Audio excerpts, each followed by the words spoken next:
Yeah, good day, viewers.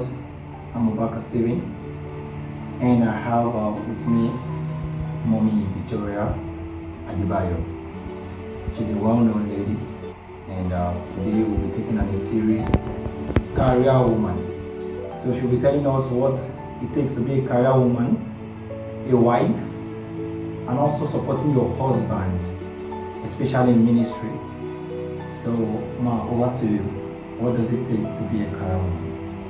Good afternoon, and I want to say that being a career woman is wearing a lot of caps at the same time.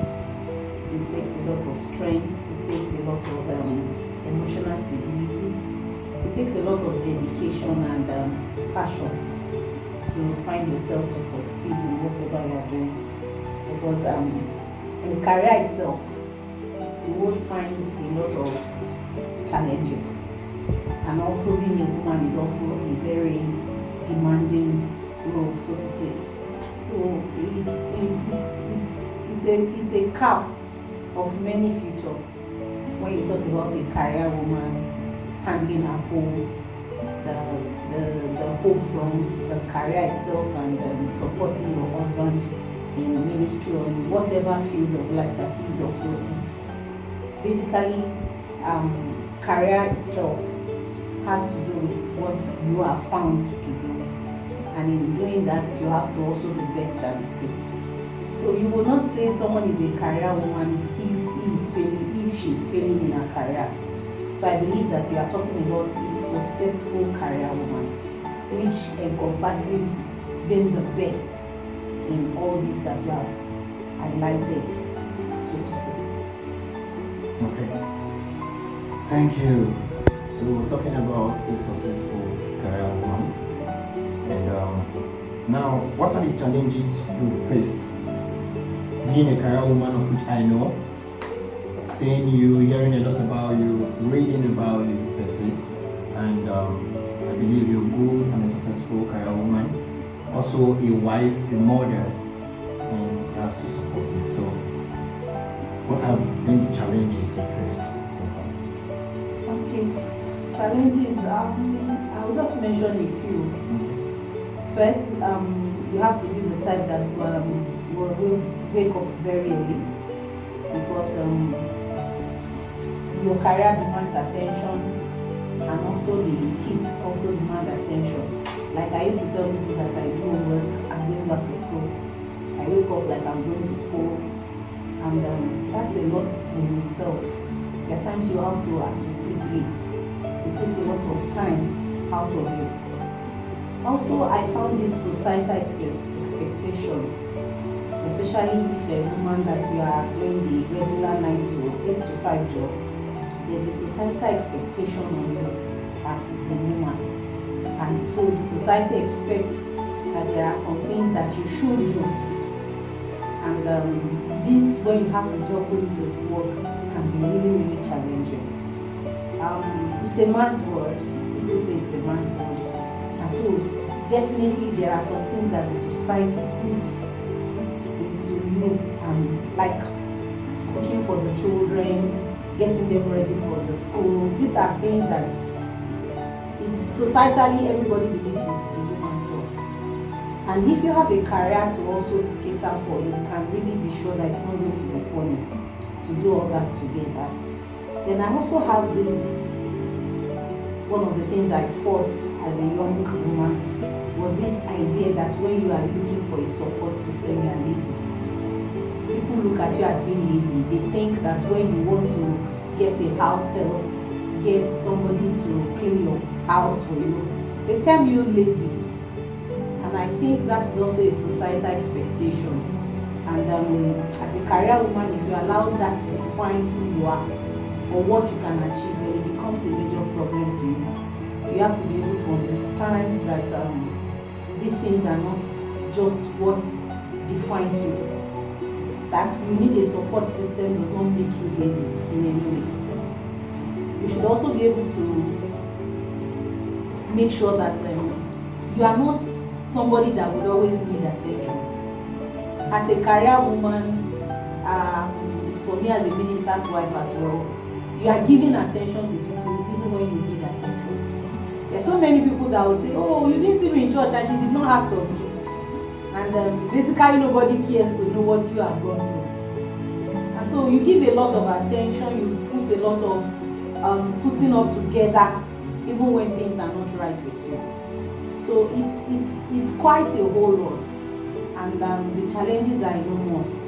But you just have to pick your battles and face them one after the other. And I think one of the things that you must know as a career woman is to understand yourself. When you understand yourself, it gives you the opportunity to know your limits, to know your bounds, to know when you need to cry out for help, and to be able to decide what is good for you per time. Well, very well. And on this, you said society tell me to be some activities of job are stipulated for the ladies. You said society believes in that, or society does that. What's your own take on it?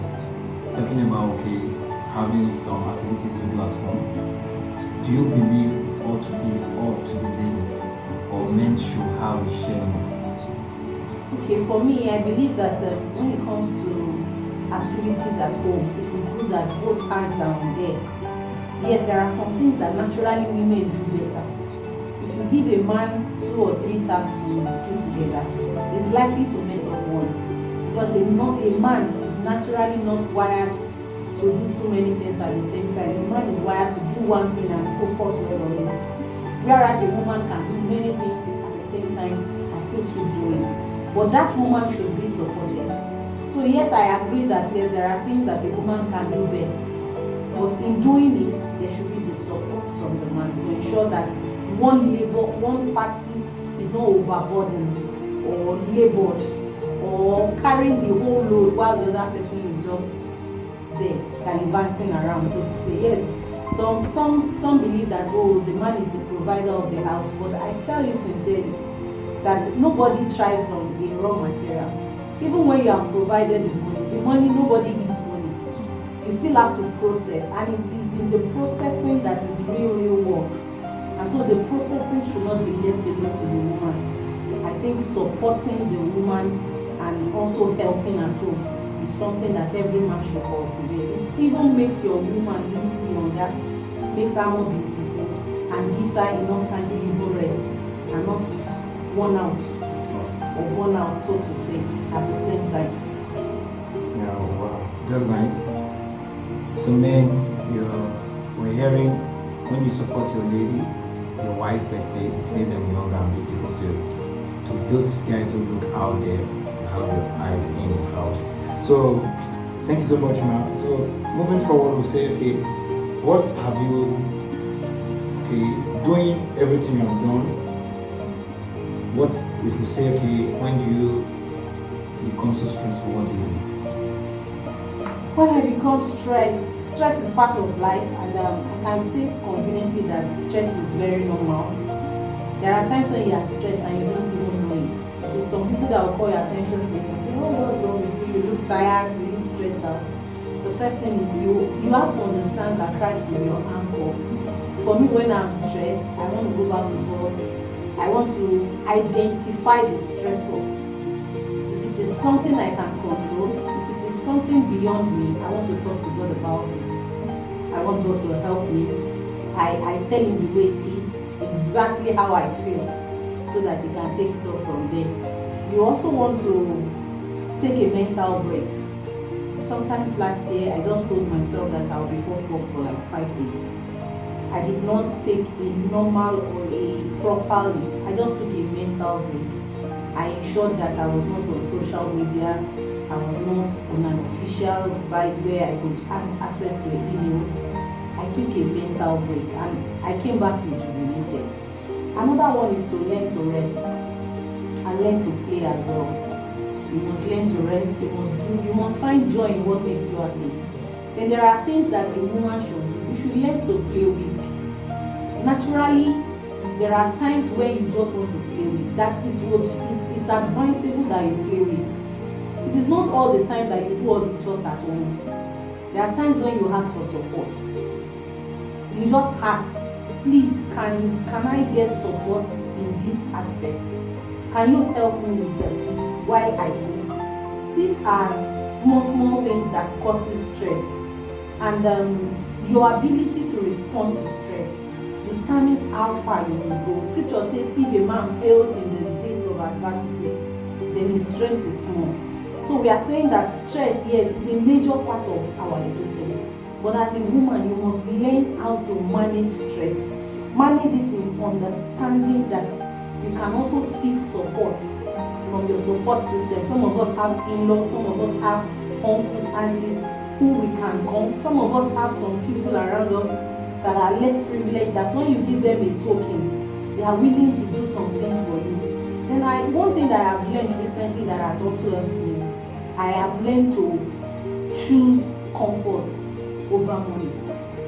I have learned to understand that it is not everything that I can do. There are things that I will just outsource. If I cannot wash, I can outsource my washing, and somebody does the dry cleaning and brings it home. That way, I am able to focus on the things that are important, and I am not dissipating energy all around. And by the end, I am worn out. It's easy when you want to do everything. You must learn the art of ensuring that you delegate. Delegate to the children, delegate to people around you, seek for support when you need it, and essentially rely on God. That is the help that can help everyone. Because there are times, real times, when stress comes and the ability to cope with them are actually beyond you. Yes, some of them are physical, some of them you can cope with, but some stress are actually out of what you can handle, and then you need God to help you. Oh, you said it all. So in this, I presume something always motivates you. So I could say, what motivates you? Because people out there want to know what is making this woman say this from her own standpoint. So what motivates you? I guess it will help a lot of persons out there. Okay, I think my main motivation is to be a voice, because I believe that being a voice in my world means that I am here to accomplish. Scripture says in the volume of books as it is written concerning me. So I really want to achieve that which is God ordained for my life. And so you want to be a voice by being the best in whatever you do. I like excellence. I may not be there, but I believe that when you put your mind at it to be excellent and to be the best in whatever field, even if you are not there, you will keep moving until you get to that place, and you will not settle for less. So in motivation, I have found motivation also in some older women who have handled career, they have handled ministry, they have handled home, and they have excelled, that you can look at their lives, even their children, you can look at them and say, wow, this woman did well. So you want to look at those people, you want to find out from them, and you want to also mirror your life after them, because indeed they have been successful in these things. And breaking new grounds is also another way in which I get motivated. You want to try something new, you want to say and face the world and look at it and say, oh, I did something new. So I talked about breaking new grounds, I talked about mentoring or followership. When you follow, I follow some women that basically they've walked through my path and they've come out very good. You look at them and you say they are successful, and I also want to be the best in whatever I do. Wow, that's it. Wow. That's a lot to listen to as well. So now there are some issues people are facing out there. There are some this paving your career way. A lot of ladies, some family believe that the lady cannot work, hold the family, and as well support the husband at the same time. It's either you follow your path of the family and forfeit your work or forfeit your career per se. So what do you have to tell people when the family kick against them being a career woman, a wife, and also a family holder? What would you have to tell people out there? Okay, I think we view things differently, and it is important that I say this to younger women. It is important that you have a voice and an agreement before marriage. Before marriage, you must have discussed about your preference in your career and what you really want to do.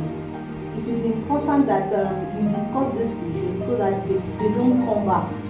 They don't come back in the sense that some men will say, I don't like my wife to be working. How can a woman cope with career? I've seen. And when you eventually dig down and identify men who say this, they are not saying it because they are wicked. Most of them, they are saying it because of the experiences of the past that they've either witnessed or somebody around them have gone through. So you really want to analyze whatever the person has said and why he's saying that. If you know why, you will be able to understand better how not to repeat history. I'm sure that some of them will say, oh, my mom tried it, she failed, and that failure has been the reason why they don't want their wife to have a career. You would also be able to have a voice. After understanding why, then you will have a voice. But these decisions are better made before marriage. It is not in marriage that you now start dragging, I want to work. These are issues that you must settle in courtship. And that's why we say that when two people are going out, dating or courting, they should discuss practical issues. Because the chicken and chips will end.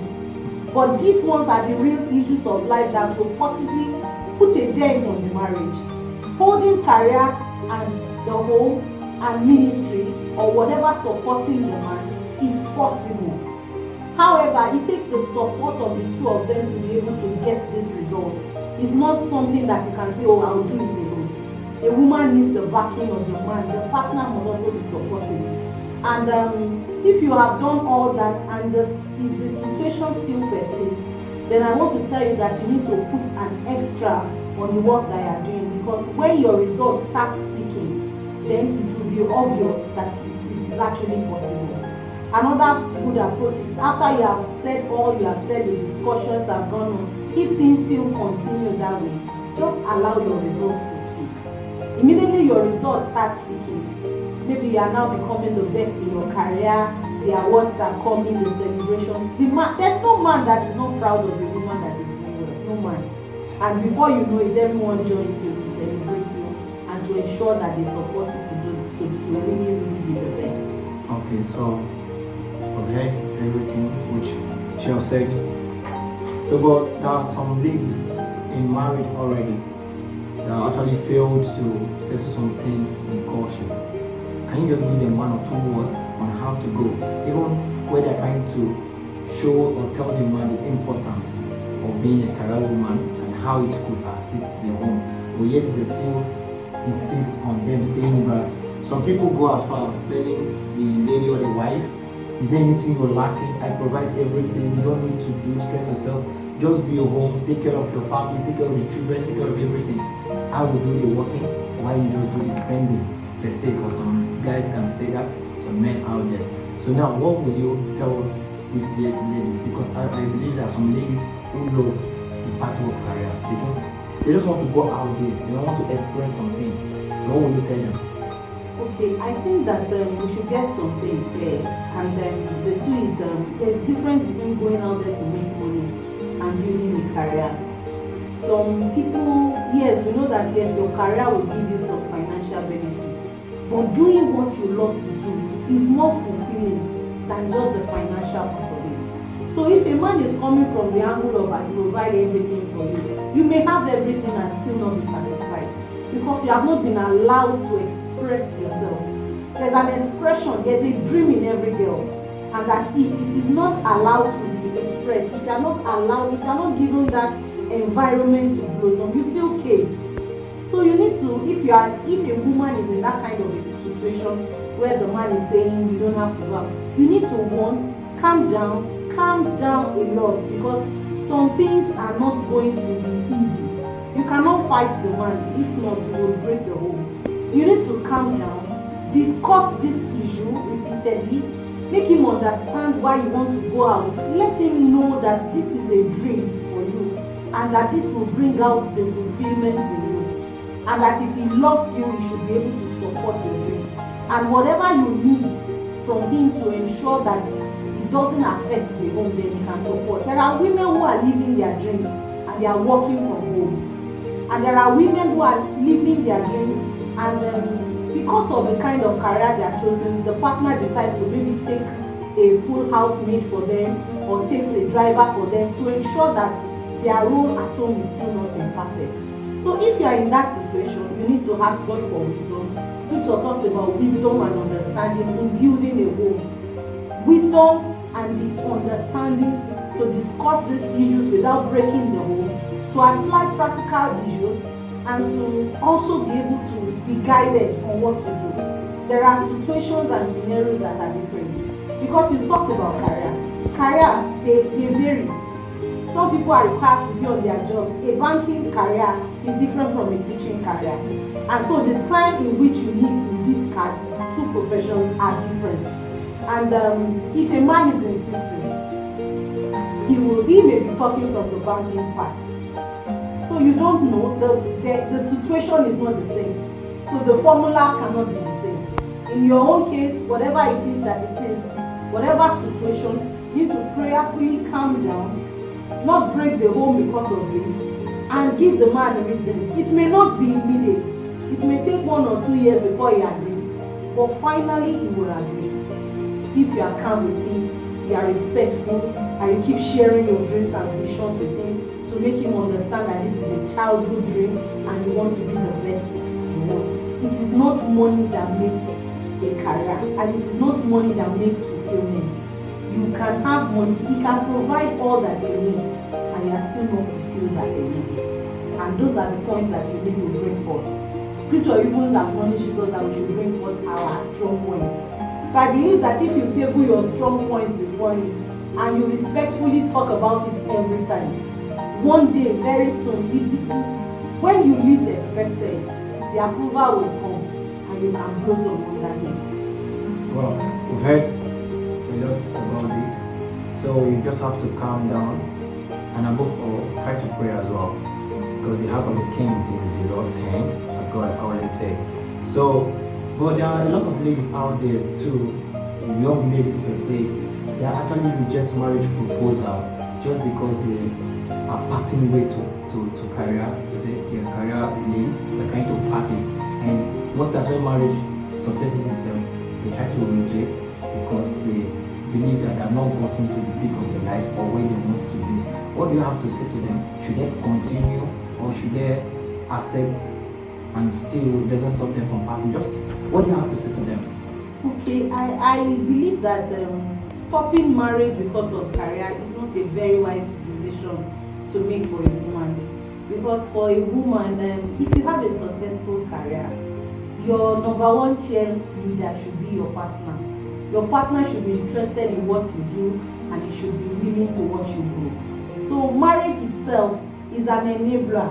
It's going to nourish and to fertilize whatever you are doing before. It's not supposed to kill you. It's not supposed to drag you down in career.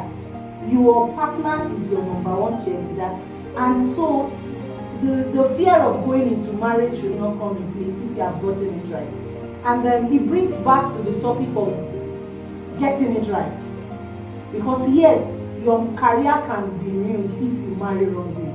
And that is why we want to say that yes, every marriage can have its own challenges, but it does not, it is minimized when you have been able to choose right.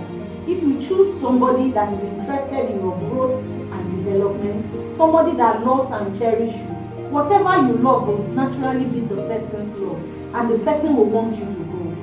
And so marriage should not end, or marriage proposals should not be rejected because you think your career will go down. We have seen women in this age and in this stage, in this phase, in our economy, that are cheerleaders, that are doing well, they are married, they are mothers, and so you can actually achieve the dream. Even before, a woman can wear 5 caps together and everything will be going on well if the right support is there. So I am challenging them. The right approach is not to refuse proposal, it's actually to accept a good one from a good man and watch him put his full back, his support, his full chest supporting what you do, and making sure that it blossoms right there. Because yes, men can actually help. I've seen men help their women in career and they are doing excellently well. So I believe that what you just need is the right man and your career will not suffer. Okay. But in most times, some men, they're actually scared when it comes to marriage because they don't know who is who when it comes to ladies. Likewise, ladies as well. Most of the ladies, why I feel they are turning down some proposals until they get to the peak before they could accept, because they feel like some men will just come in, accept them for who they are just because they want to just get them in. And the moment they get them in to the house or in the family way, they just try to change everything about them and everything they believe in. So now the question is, some men, why they stop the lady from that? Feel like when a lady is more successful most times, they find it difficult in the area of submissiveness. They find it difficult to be submissive. So now what will you say that submissiveness is all about? So at least people out there who know what it takes to be submissive even when you're successful in your career. So what would you say that happens? Because that's a fear of a lot of men out there. And that's why some people don't want their wife to work. I provide everything, at least it's something I will be having above you. So that's it. Okay, I'm trying to say, I think in Proverbs 10 thereabouts, scriptures was talking about the prudent man, that a wise woman will build her house. Some translation says a sensible woman. So the sensibility in being a woman is to understand the organogram of God. There's an organogram for marriage, and the organogram is God, the man, and the woman. So anywhere this organogram is not followed, there is problem. And that's where, when a woman understands the organogram, submission is very easy. Because you are not just submitting because you are submitting to the man as unto God. Scriptures never told any man to submit to the wife. The wife is supposed to submit to the husband. And I say this a lot. Learn, watch, pray. Be sure that the man that you are going in with, you can submit to him. You are not supposed to be dragging submission in marriage. It will not work. It's an express command. So if you have looked at that young man that is coming and you look at him and you feel you cannot submit to him, maybe you feel he's not of the same qualification, he's lower, he's not of the finance, please don't marry at all. Because immediately you agree to the marriage proposal, then you are bound to submit. There cannot be two captains in a ship. The submission is not that you will lose your voice. Submission does not mean that you will do everything without carrying you along. That's not submission. Submission is that you will acknowledge his headship, just as Christ encourages Christians to acknowledge the headship. So submission in itself is easy for any woman that knows God. When you know God, submission is easy. Because even we learn that it's easier for God to attend to us when we have a cap over us, when we have a shield over us, which is the man. The man is supposed to be the covering of the woman. And so it is expected that the woman takes everything naturally in submission to the man. And when a man that is, if you submit to a man, so to say, there's nothing that man will not do. Submission makes the home flow like effortlessly. A man will do everything if he sees that a woman is submissive. So I am basically sure that it is not correct to drag submission in the home. I would say that if you know from the beginning, or you are already beginning to sense the fact that you feel you don't want to submit to them, don't marry such a person at all. Whoever you cannot submit to is not worth being married. Immediately you are married to a man, you are acknowledging the fact that he has authority and you can submit to him, just as Christ has told us. And anywhere that you are trying to now move or do a kind of distort the organogram, that's where trouble starts. And that's where a lot of women have problems. Whether there is money, whether there is no money, you must acknowledge that the man is the head of the home. That is what it is in the Bible, and that is what is expected.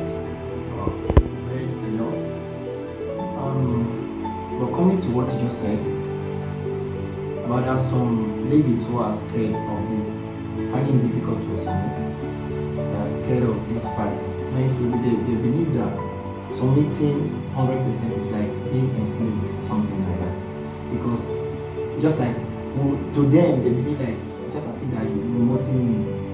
I'm submitting everything because on a normal ground, it's ought to say that okay, when the lady receives salary, you should tell the husband, you should play along. Some ladies even go as far as dropping the money to the husband. Why the husband should split everything and just try everything, but they believe that it's rubbish. And it looks like they are being enslaved because all in the name of marriage. So what will you just in a line tell those people finding it so difficult, or who sees submissiveness as being enslaved? Oh, I think it is good that they ask for grace from God. Everything is about perspective. The perspective in which they've been looking at submission could be the reason why they are struggling with it.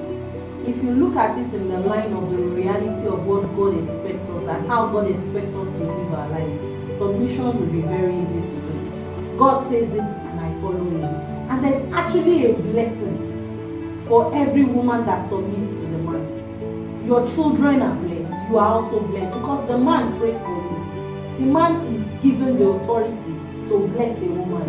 And from the sincerity of his heart, he will keep blessing.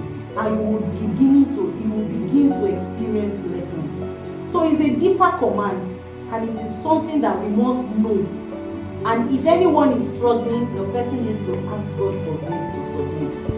Immediately grace is granted, everything will flow in line and flow in accordance to the reality of how God expects us to live our lives as Christians. Okay. So we've gotten oil, which our mama have said. So you just have to ask for grace in case you're finding it very difficult to submit in marriage, and as well having your character grow. So now I would say, what do you think is the biggest challenge in marriage and families today? Just like when we look at marriages today, we see a lot of dysfunctional marriages, and this brings a lot of societal pressures. I want to say that one major thing is communication. Spouse and partners today spend a little time with each other, and even when they are together, each of them is pressing phone. Communication, we are not, that connection is not there anymore. Communication is a major gap. There's a major gap. There are people who work in different states, or who, due to traffic, where they stay, that time frame where you can actually be together, bond. And I say it that couples in this stage must be intentional about the way they communicate, because it's closing, the gap is closing day by day. But when you are intentional about communication, you'll be able to communicate better. Another one is third party, friends, in-laws, colleagues. And what do third parties do? They bring comparison to our own. As scripture says, comparing ourselves with ourselves, we are not wise. Every marriage is unique. Everyone has their own challenges. There is nothing that somebody is going through that you can actually bring expressly and import into your own. Even now, your marriage cannot be the marriage of your parents. So even parents are third parties. That's another major challenge that we must learn, and that is why the scriptures admonished us to live and cleave. The living and cleaving, if it is not total, is also a very big pressure. Another one that I've seen is peer pressure. People get to the office, they talk about their marriages, and comparison starts. Peer pressure is very close to the third party. Another one is ill preparedness. You see a lot of people, I've seen a lot of young people that are going into marriage, and then you can smell that they are not prepared. You can smell ill-preparedness in them. They are not prepared for what the future holds. And I bet to say it, my marriage is very young. It's just over 10 years. Marriage is full of surprises. A lot of shocks, a lot of uncertainties that you just have to be balanced emotionally, physically, in all aspects, because marriage will test everything that is you. And so people just go in because of the funfair. People go in prepared for the day and not for the life inside. And that is why you see a lot of rushing out. You see a lot of, I want to be a single mama. It's better to be single than to be dead. But I tell you sincerely that there are good marriages out there. There are people enjoying their home, not because they don't have challenges, but those challenges are the number of challenges and the effect of the challenges is not comparable to the joy that they have. One for me is peace. Any home where there is peace, no matter the challenges, the family can overcome. So you see a lot of ill preparedness. Ladies are not prepared. Guys are not prepared. They don't have the right information about what marriage is. Some of them think that, okay, let me try it. If it works, I'll do. If it doesn't work, I stay. Or she's my girlfriend, dated, I got her pregnant, and so I have to get married. That's not how to start a marriage. You must be convinced. There are a lot of things to consider in marriage. And I want to say, leaving God out of the marriage is also a very big pressure. Because when you leave God out, God is the source. In our economy today, you don't need to say it too much. Inflation is rising every day. There's financial pressure on almost every home. And so if you leave God out, it's going to be more pressuring because only God is the source. It is when you have issues you can call on God. Because everyone right now, economy is and it's all over. I'm not sure it's only in Africa that inflation is rising. And so God, the beginning, the author, the creator of marriage must be carried along to ensure that that pressure does not weigh down and destroy the home. Okay, so what are the solutions you could provide to this? Okay, I'll start from where I ended. You know, I said that people should carry God along. The truth is, let God be the head. The organogram of marriage is still the same. It's from God to the man and to the woman and their children. If God is the head, anytime there is a problem, like there was a problem when Jesus was with the disciples in the boat, they went back to him and they woke him up from sleep and said, my master, don't you care if we perish? So immediately that Jesus is in a marriage, immediately that you have carried God along in that marriage, it's easy to go back and meet him and say, I have a problem, can you help me? So one, people must learn to carry God along. Let God be the head. Live where you can afford. Let not, I talked about financial pressure. A lot of financial pressure are going around now because people do not want to start or live between their means. People do not want to do things according to what they can afford. And also it has to do with peer pressure and comparison. That you stay in a one-bedroom apartment does not define you. It doesn't mean that you will be there all through the end of the marriage. Somebody can start a marriage in a 3-bedroom. It still does not need you pressuring yourself to start where that person started. There is room for overtaking. Know where you are, understand what you can do, understand your financial capacity, and start where you are. Another one is to grow in your space. Don't compare. Every man has a timing. Every man has his destiny. Every man has his own appointed time. So just grow in your space and begin to grow. What is bad is that a man is on the spot. If a man moves, he will get to his destination. All you have to do is to keep moving. That you are there today does not mean you will be there tomorrow. A lot of great men and women, great marriages start small. In fact, great things start small. Scripture says, despise not the days of little beginnings. So in your little beginnings, just don't despise it. That is small does not mean it's not going to be big. He's not saying it's not going to be good. It does not mean that it's not going to be great. We have seen, we have read, we have observed small marriages that have grown big. Another is to understand and then get matured enough and get enough information for marriage. Be matured. I'm not saying be of age. I'm not saying grow chronologically. I'm saying be matured. I see a lot of big boys in big bodies. Be a man, be matured, and get information. You must understand yourself to be able to actually, a man must be able to understand himself before he can actually bring a wife. Suddenly you start jumping, you don't even understand yourself, it becomes an issue. I can't imagine a man say, I just have no strength, and for the whole day you are closing up in the house. Before you know it, that marriage will scatter. Because even if you have a mood swing, you must understand that you are not permitted to demonstrate everything that you are going through. Because immediately you have the man of the house and you are still acting like a baby, then there's a problem. So a man must be a man. In maturity, the woman must also be matured. There are times when issues are not to be discussed. A matured man will know how to handle family and relatives.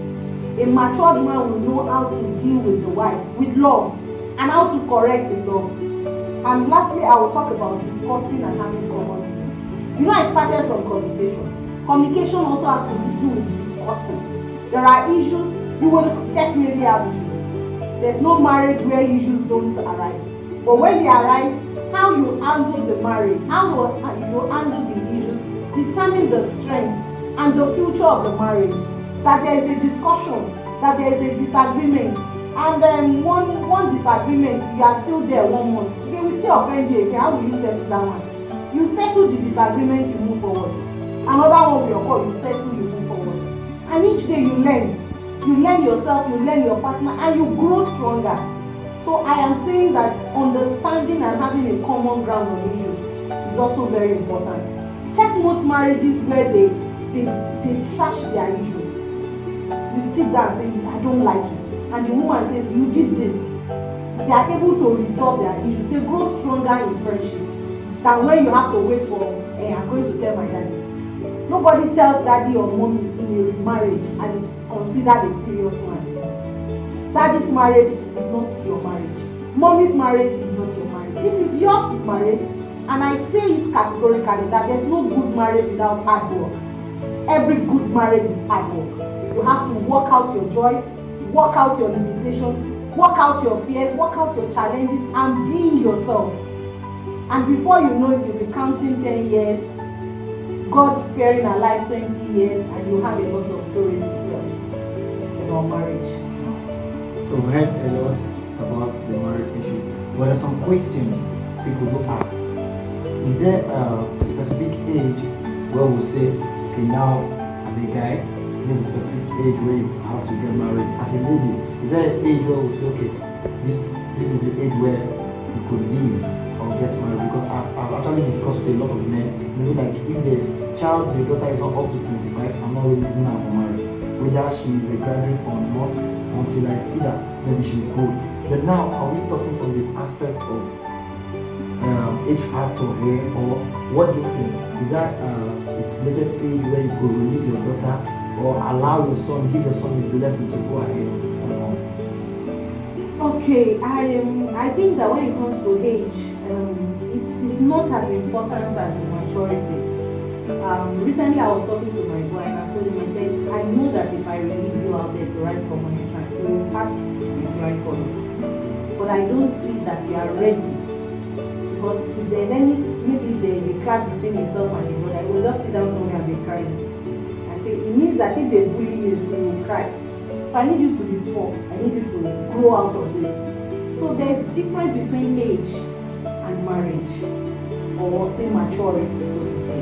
That somebody is 25 does not make the person ready for marriage. Someone else can be 18 and is better off than a 25-year-old. It depends on the training and the exposure.